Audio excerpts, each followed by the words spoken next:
Yeah, no, it was unfortunate with John Tell, but that's hopefully better now than during the season. And his timetable coming back is that 6-week mark, and hopefully if it goes well, give or take a week. It just depends how he progresses, but it's a pretty standard injury. I've had a few players have that injury, and it wasn't when they went in there. I don't think it was real severe, but certainly needed the surgical intervention, as I think the press release stated so eloquently. But it's something that needed to be done, and we'll hopefully get him back as soon as possible. Malcolm is progressing slowly, but he's progressing. It's just part of that deal. So again, I don't know without either of those two, it'll be and I've said this before, and even in our system, the way we play it, it'll be by committee on the offensive end, sharing the ball. At times we may look at playing big. At times, depends how the early season practices progress with some of those young guys who could handle it. You have Taylor, you have Tevin. Times we even use Joe in Europe, a couple of possessions or a couple of stretches there. But it always comes down to defensively, and that's why our team defense will be so important. That's as important or more important in a situation like this. So again, John Tells is not a long-term thing. It's a matter of him just healing well from the surgery and getting back as soon as possible. And originally it was 6 weeks, so hopefully it's right in there. Or if things go well, who knows if it's a little quicker. So Malcolm hasn't been officially cleared to resume all basketball stuff? No, Malcolm's not at that stage.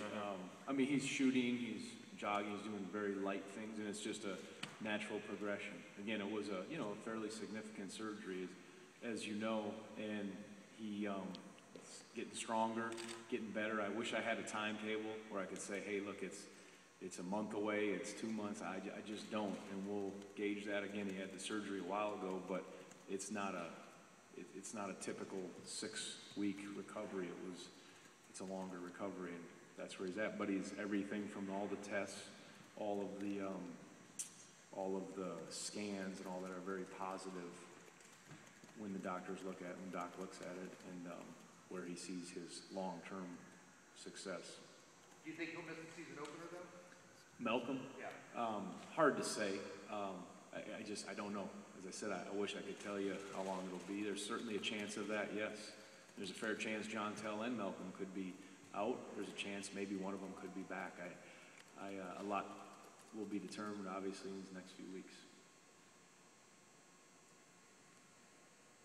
And that isn't ideal, but we'll make the best of it if that happens. Coach, you lost some offensive production without Mike Scott and Sammy to some degree. Where's that offense going to be recouped? Yeah, I think we'll have to be more of a balanced attack this year. Certainly, I think certain guys will have to step up and be even more assertive in their scoring roles.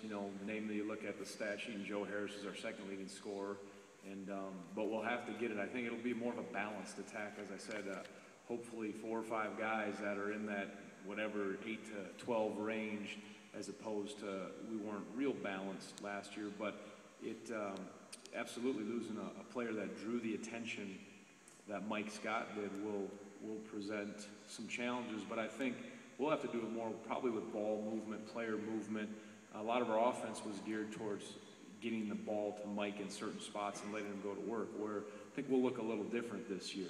And I think once John Tell gets healthy, we saw from the European trip, he's improved his offense as well. A lot of guys have improved, and I think it's that increment of improvement will be the difference for us. But it's not going to be one guy. Joe Harris is probably the most natural